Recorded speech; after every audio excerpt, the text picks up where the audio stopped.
दोस्तों, डीएम साहब रूप बदलकर चाय की टपरी पर चाय बेच रहे थे। तभी एक दरोगा वहां पर आता है और डीएम साहब को धमकाते हुए कहता है, ए लड़के, चल हफ्ता निकाल, वरना तेरी ये गुमटी यहां से हटा लें। तभी डीएम साहब उस दरोगा से पूछते हैं, अरे भैया, ये तो सरकारी जगह है और मैं रोजाना नगर निगम को 200 रुपए को भरता हूं, फिर आपको अलग से हफ्ता क्यों देना है? तभी दरोगा कहता है, ए लड़के, मुझसे ज्यादा जुबान मत लड़ा। जितना बोला ही केवल उतना चुपचाप कर, वरना रातों रात अपनी गुमटी यहां से हटवा, नहीं तो कल जेसीबी आकर तेरी गुमटी तोड़ जाएगी।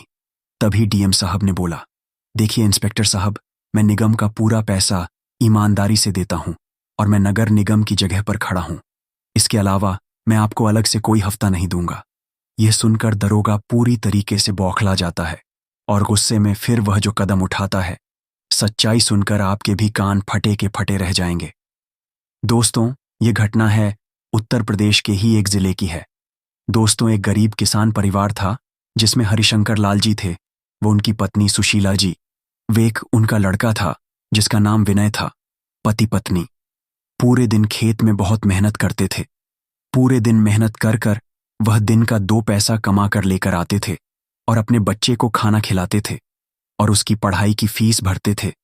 एक दिन हरिशंकर जी और उनकी पत्नी सुशीला जी अपने खेत पर काम कर रहे होते हैं और उनका बच्चा विनय वहीं खेत पर खेल रहा होता है।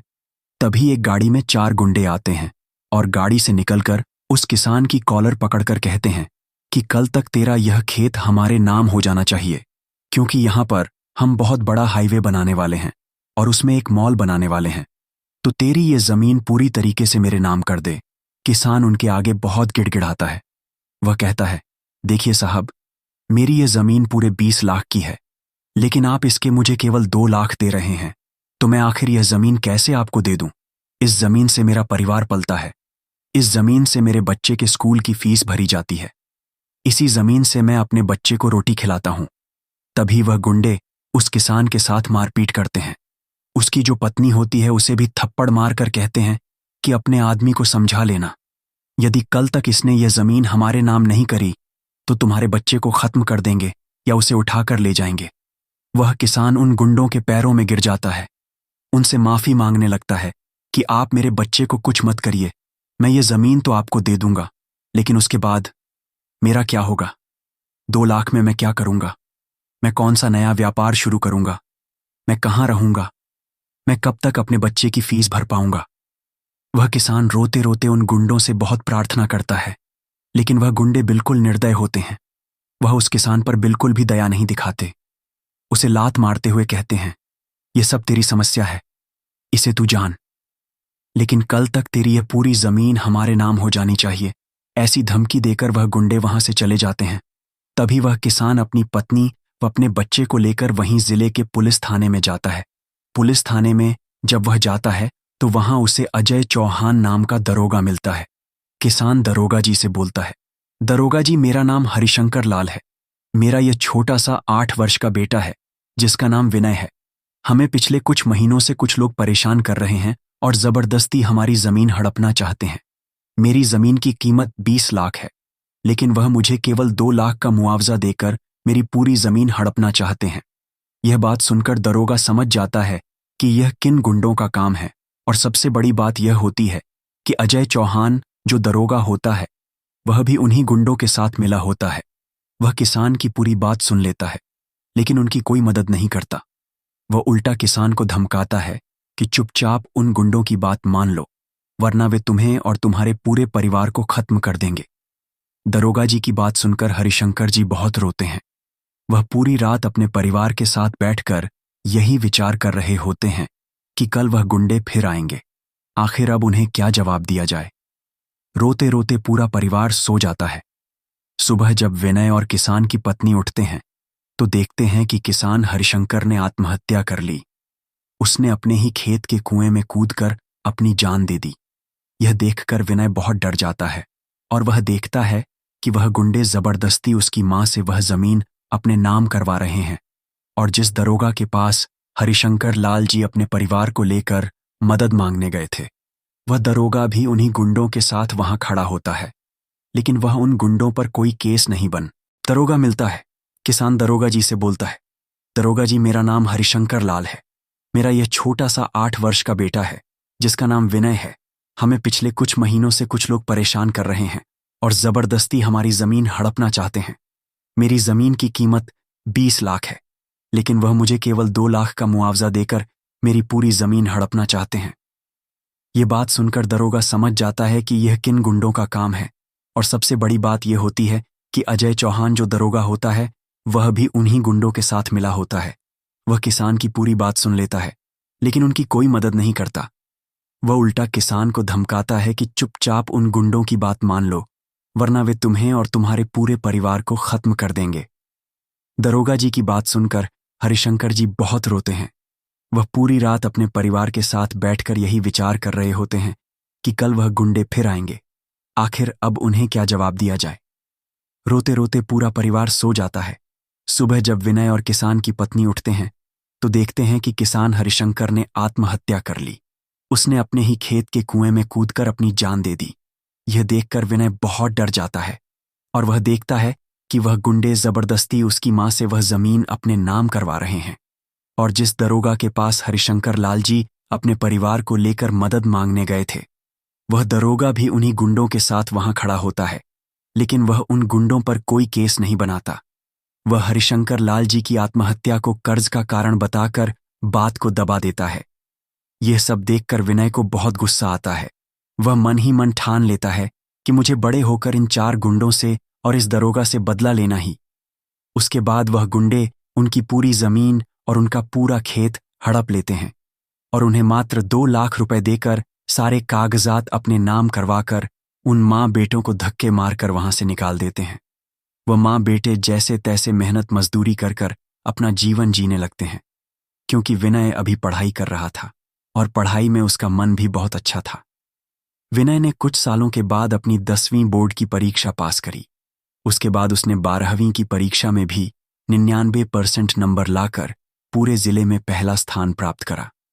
अब विनय को समझ नहीं आ रहा था कि आगे भविष्य में उसे क्या करना चाहिए। तभी वह गांव के सरपंच के पास जाता है और उनसे बात करता है। तो गांव के सरपंच उन्हें बताते हैं कि तुम इंजीनियरिंग कर लो या तुम डॉक्टर बन जाओ। लेकिन विनय के जीवन का सबसे बड़ा लक्ष्य उन 4 गुंडों से और उस एक दरोगा से बदला लेना होता है। तभी विनय उनसे पूछता है कि सरपंच साहब, ऐसी कौन सी नौकरी है जिसका आदेश शहर के सारे पुलिस वाले मानते हो, जिसके एक आदेश से पूरे शहर का माहौल बदल जाए। तभी सरपंच साहब विनय को बताते हैं कि शहर में केवल और केवल कलेक्टर का राज होता है। यदि शहर का कलेक्टर चाहे तो वह कभी भी किसी भी पुलिस वाले को कोई भी आदेश दे सकता है। वह कभी भी किसी भी पुलिस वाले का ट्रांसफर कर सकता है, किसी भी पुलिस वाले को बदल सकता है। कलेक्टर का एक आदेश पूरे शहर को मानना ही पड़ता है। तभी विनय मन ही मन ठान लेता है कि मुझे बड़ा होकर कलेक्टर बनना है और उन 4 गुंडे उस एक दरोगा से अपने पिताजी की मौत का बदला लेना है। विनय कलेक्टर बनने की जानकारी नेट से निकालता है। तभी उसे पता चलता ही कि कलेक्टर बनने के लिए उसे यूपीएससी की एग्जाम क्लियर करनी होगी, क्योंकि विनय पढ़ाई में बहुत अच्छा था। वह अपने आगे की पढ़ाई के लिए बहुत मेहनत से पैसे जुटाकर कोटा चला जाता है और वहां से कलेक्टर की पढ़ाई शुरू कर देता है। विनय अपने यूपीएससी के पहले अटेम्प्ट में असफल होता है, लेकिन वह अपने दूसरे अटेम्प्ट में पहली व दूसरी परीक्षा को पास कर लेता है। अब उसके सामने केवल एक ही लक्ष्य था। वह लक्ष्य था इंटरव्यू का। यदि विनय इंटरव्यू क्लियर कर लेता है तो वह कलेक्टर बन जाएगा।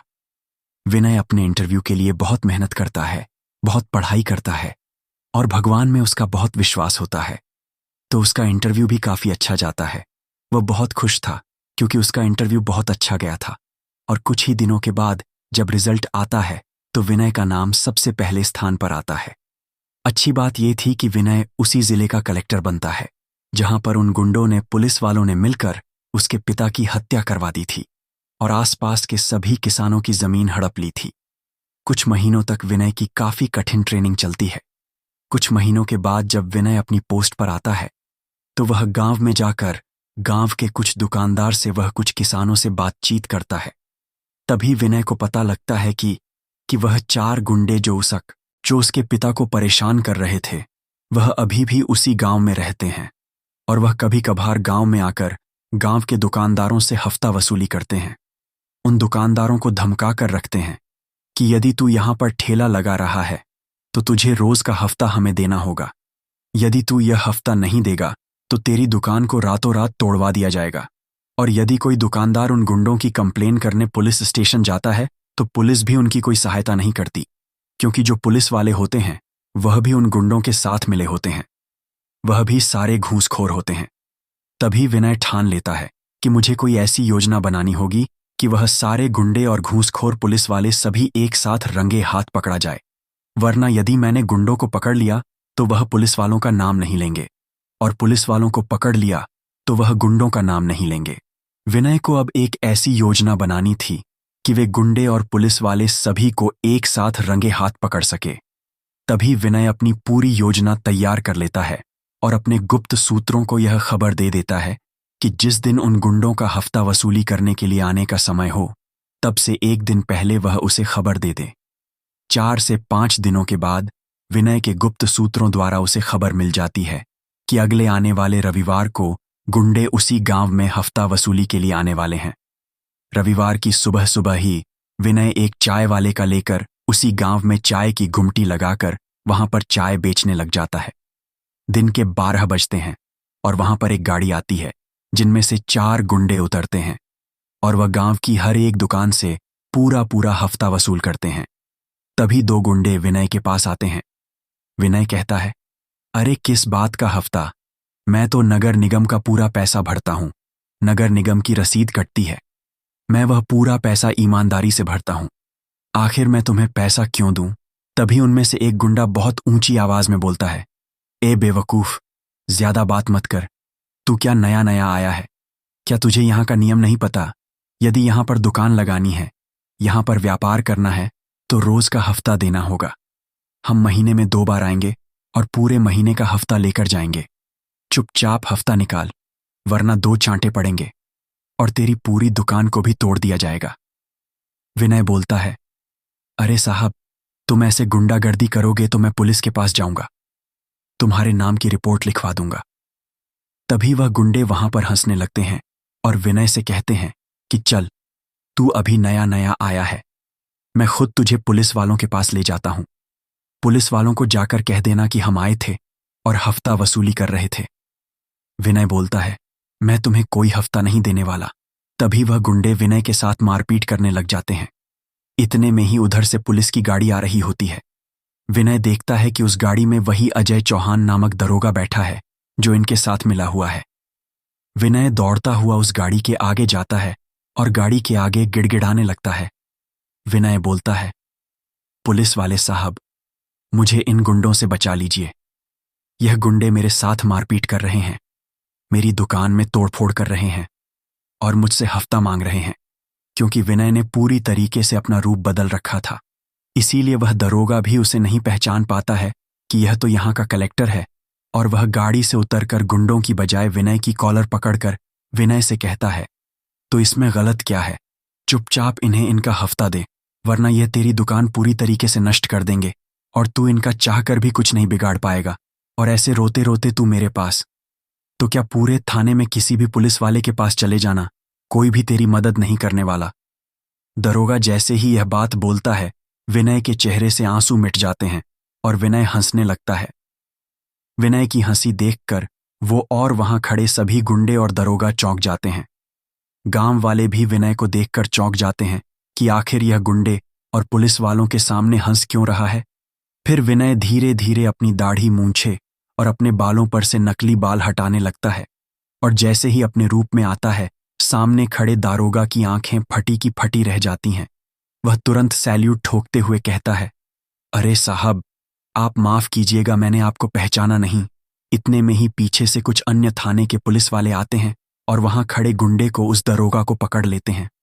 वह चारों गुंडे विनय के पांव में गिरकर गिड़गिड़ाने लगते हैं कि साहब, हमें माफ कर दीजिए, हम आपको पहचान नहीं पाए, वरना हम आपसे कभी हफ्ता नहीं लेते।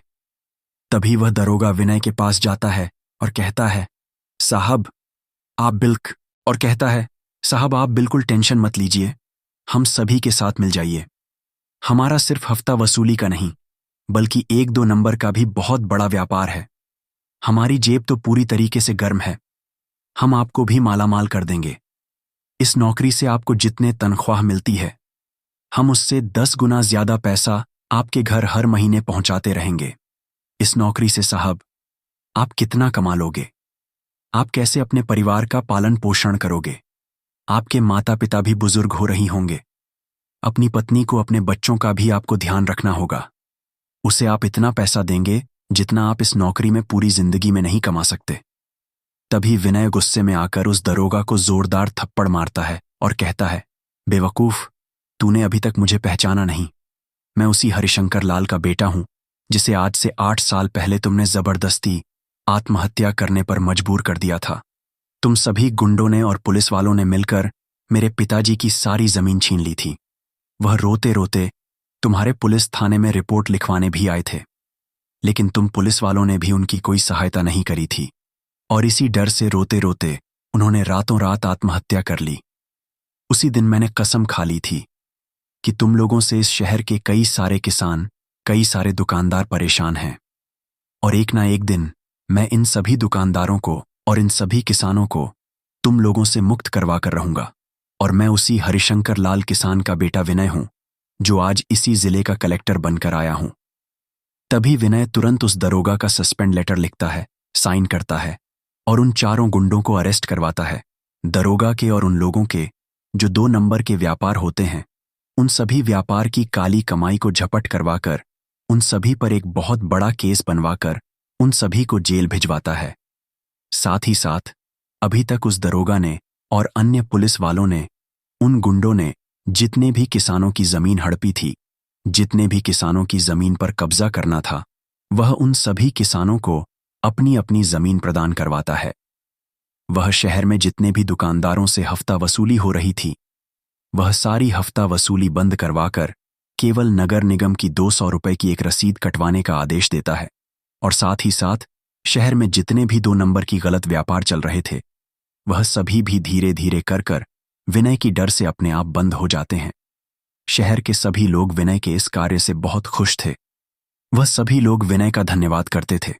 दोस्तों, आज के युग में विनय जैसा बेटा मिलना बहुत ही किस्मत की बात है, जो कि अपने पिता का अपमान का बदला लेने के लिए इतनी मेहनत करता है, एक जिले का कलेक्टर बनता है और पूरे जिले को गुंडागर्दी, अन्य 2 नंबर के कामों से मुक्त करवाता है।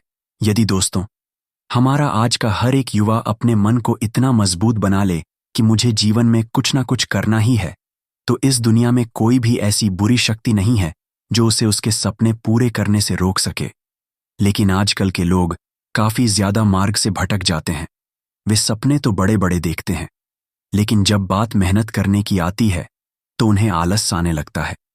हम तो दोस्तों ऊपर वाले से केवल यही दुआ करते हैं कि हर परिवार में विनय जैसा एक बेटा जरूर हो, जो अपने माँ बाप का नाम और अपने परिवार का नाम रोशन करने के लिए इतनी मेहनत कर सके।